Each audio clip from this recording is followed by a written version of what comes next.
আসসালামু আলাইকুম, কেমন আছেন সবাই? আশা করি ভালো আছেন। আজকে আমি কথা বলবো বাংলাদেশ নিয়ে। বাংলাদেশ এবং নির্বাচন এবং গণতন্ত্র এবং গণতন্ত্রের বাইরের কিছু কথা নিয়ে। সেটা অনেকের ভালো লাগবে, অনেকের ভালো লাগবে না। তো আর কথা না বাড়িয়ে চলেন আমি কথা শুরু করি। সেটা হচ্ছে বাংলাদেশে গত ২০ থেকে ২৫ বছরের যতগুলো নির্বাচন হয়েছে এবং বিশেষ করে ২০০০-এর পরে ২০০৮-এ যে নির্বাচন হয়েছে সেটা ছাড়া পরে যে ৩ টার্ম নির্বাচন হয়েছে সেটা নির্বাচনের ভিতরে পড়ে না। তো বাংলাদেশের রাষ্ট্রের থেকে কিছু টাকা নষ্ট হয়েছে, যে টাকা শুধুমাত্র হরিলুট হয়েছে, চুরি বাটপারি হয়েছে, এতটুকুই। তো সেটাতে বাংলাদেশের মানুষের কোনো উপকার আসেনি। এক শ্রেণীর মানুষ সেটাকে লুটপাট করে বাংলাদেশ থেকে বাহিরে দেশে পাচার করেছে এবং সেটা অল্প কিছু মানুষের উপকার হয়েছে। তো আমরা যারা এখন গণতন্ত্র গণতন্ত্র নিয়ে চিল্লাচ্ছি, আমরা তো গণতন্ত্রের স্বাদ নিলাম গত ২৫ বছর, ২০ বছর, ২৫ বছর, লাস্ট ২০-২৫ বছর তো আমরা গণতন্ত্রের স্বাদ নিলাম। একটু আমরা গণতন্ত্রের বাইরের স্বাদটাও নেই। গত ৭ মাসে বাংলাদেশের যে চেঞ্জ, বাংলাদেশের মানুষের মধ্যে ভালো লাগা, বাংলাদেশের মানুষ মন খুলে কথা বলা, মন খুলে চলাফেরা করা, ইচ্ছামতো যেখানে খুশি সেখানে যাওয়া, সোশ্যাল মিডিয়াতে যা ইচ্ছা তাই বলা, এই স্বাধীনতা না বাংলাদেশের মানুষ ভুলেই গেছিল।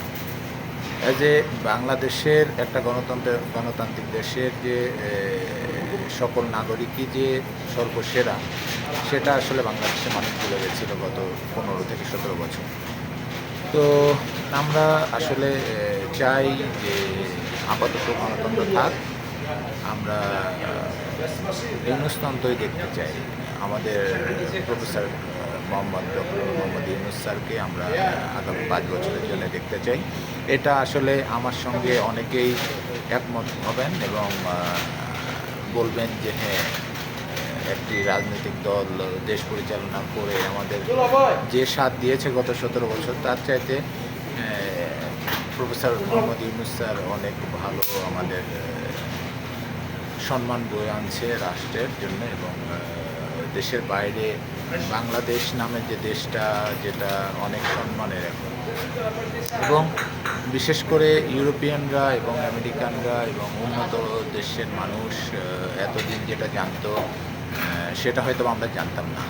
সেটা আসলে আমাদের দুর্ভাগ্য যে বাংলাদেশের রাজনৈতিক দলের রাজনৈতিক ব্যক্তিরা ডক্টর প্রফেসর মোহাম্মদ ইউনূস স্যারকে বাংলাদেশের সাধারণ মানুষের কাছে ভুলভাবে প্রেজেন্টেশন করেছে। কারণ তারা চেয়েছে যে এইরকম একটা যোগ্য মানুষ যদি রাষ্ট্রের প্রধান হয় এবং সেই রাষ্ট্র যদি মানে দুর্নীতি মুক্ত হয়ে যায়, তাহলে তাদের রাজনীতি শেষ হয়ে যাবে। তারা তো চায় যে ১০০ টাকা, ২০০ টাকা, ৫০০ টাকা খরচ করবে এবং তার পিছে ১০০-২০০ মানুষ আসবে এবং ভাই ভাই বলে মিছিল করবে, চিল্লাবে, এটাই চায়। কিন্তু দেখেন, professor doctor Mohammad Yunus sir কোনো রাজনৈতিক দল করেনি, তার কোনো মাঠের কর্মী নেই, কিন্তু সে নিরাপদে এবং সুশৃঙ্খলভাবে সে রাষ্ট্রটা পরিচালনা করছে। এতে বোঝা যায় যে রাজনীতি করতে গেলে আমরা যেটা এতদিন জানতাম যে রাজনীতি করতে গেলে মাঠ কর্মী লাগে, ডিস্ট্রিক্টে কমিটি লাগে, এগুলো আসলে ভুল ধারণা। এটা আসলে এক ধরনের চাতুরি বলতে পারি আমরা। এটা রাজনৈতিক ব্যক্তিরা গোপন রেখে পাবলিককে বোকা বানিয়েছে এতদিন। যে রাজনীতি মানেই মিছিল হবে, মিটিং হবে, হরতাল হবে, এগুলো আসলে ভুল ধারণা। তো আমার সঙ্গে আপনারাও একমত পোষণ করবেন যে বাংলাদেশে আগামী ৫ বছরের জন্য কোনো নির্বাচন দরকার নেই। প্রফেসর মোহাম্মদ ইউনূস স্যারকে আগামী ৫ বছরের জন্য আমরা ক্ষমতায় দেখতে চাই এবং যদি কোনো রাজনৈতিক দল মনে করে যে এইরকম একজন যোগ্য ব্যক্তিকে তাদের দলের প্রধান বানিয়ে, দেশের প্রধানমন্ত্রী বানিয়ে রাখতে চায় আগামী ৫ বছরের জন্য, সেটা হবে আমাদের জন্য সত্যি কথা আল্লাহর তরফ থেকে একটা গিফট। আমাদের দেশটা নিম্ন আয়ের দেশ। এখানে ম্যাক্সিমাম মানুষই আসলে কৃষিকাজের সঙ্গে জড়িত। আমরা যারা বাংলাদেশের নাগরিক তারা জানি যে সবারই শিকড়ের টান হচ্ছে গ্রামে।